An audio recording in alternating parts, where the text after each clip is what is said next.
What's up, everyone? Welcome to the Power Play with CJ. Just want to take a minute to talk about Sidney Crosby is tied for the NHL lead in scoring with John Tavares. He's played 6 less games than JT.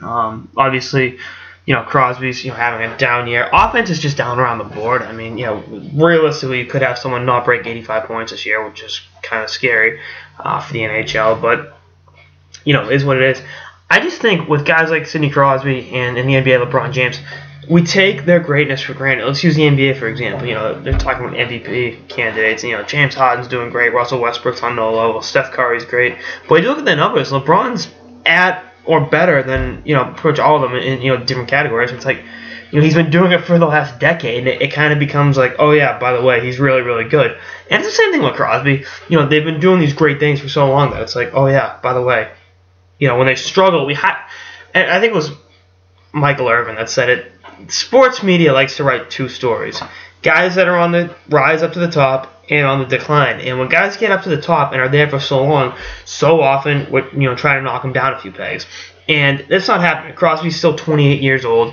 He's or 27 years old. Excuse me. My bad, Sidney. That's on me.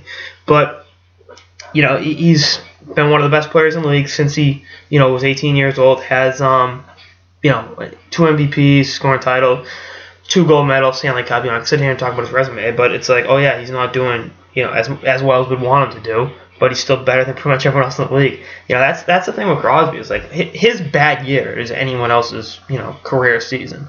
That's the level of greatness he's established, and that's just the way things go with a guy like him. I mean, I can only imagine what kind of numbers he'd be putting up if he played when the league was much more wide open in terms of offense back in the 80s. Gretzky was doing this thing. That's not taking anything away from Gretzky or anyone in that era, but I just think what Sid's doing is flying under the radar. I think it's unfortunate for Sidney to not get the credit he deserves.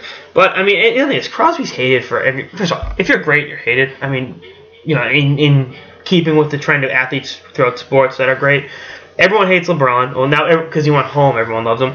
Everyone hates Tom Brady, except me, obviously, because I love TB12. But it's really just people hate greatness, and it attracts haters, and it's just the nature of the beast for being the best. When you're the alpha male, everyone wants to knock you down. And to see Crosby continuing to put up great numbers in a year that's down for offense around the board, it's like, you know what? He's gonna do his thing. He's not gonna worry about what some person behind a computer screen is gonna say, even if they're supporting him like I am. And again, my MVP balloting right now: Carey Price, Tavares, AO, and then probably Sid. Those are my top 4. Don't forget. I mean, maybe put Rene in that mix as well, but.